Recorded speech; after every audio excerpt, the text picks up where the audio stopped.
ఇజ్జత్ అనే ఒక మంచి టైటిల్తో నా దగ్గర అసోసియేట్గా వర్క్ చేసిన ఉపేంద్ర సినిమాతో రావడం, ఒక మంచి కాన్సెప్ట్తో వచ్చాడు. ఎక్స్ప్లెయిన్ చేసినప్పుడు అనిపించింది ఇట్స్ అన్ ఇంట్రెస్టింగ్ సబ్జెక్ట్. డెఫినెట్గా ఈరోజు ఉన్న ఆడియన్స్కి, ఇప్పుడుండే జనరేషన్కి కనెక్ట్ అవుతుంది అనిపించింది. And I'm very positive. త్వరలో ఈ సినిమా ముందుకు తీసుకొని వస్తానంటున్నాడు. I'm eager. నేను ఆల్రెడీ ట్రైలర్ కూడా చూశాను, రఫ్ కట్. Very impressive. మంచి కాన్సెప్ట్తో ముందుకు వస్తున్నాడు. అండ్ హీస్ లైక్ నా పిల్లాడు.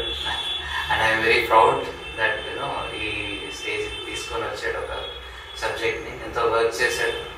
సో రీసెర్చ్ చేసి దాని ప్రతి విషయాన్ని, ప్రతి డైలాగ్ని కూడా మ్యాక్సిమం న్యాచురల్ ప్రజెంటేషన్ ఇవ్వడం కోసం విజువల్ రిచ్నెస్తో పాటు ఇప్పుడు ఉండాల్సిన జనరేషన్కి కావాల్సిన క్వాలిటీ ఆఫ్ మేకింగ్ కూడా తీసుకొని వచ్చాడు. And I'm very happy and I very positive about ఇజ్జత్. అందరి ఇజ్జత్ కాపాడతాడు. మా టీం అందరి ఇజ్జత్ అంటే నా పిల్లాడు కాబట్టి చెప్తున్నాను.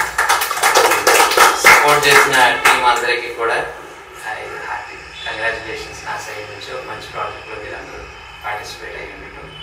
And I feel very proud today. Thank you. It's my kids film. పరువు హత్యల నేపథ్యంలో ఇప్పటి వరకు వచ్చిన సినిమాల్లో ఇది ఖచ్చితంగా భిన్నంగా ఉంటుంది. Thank you. All the best.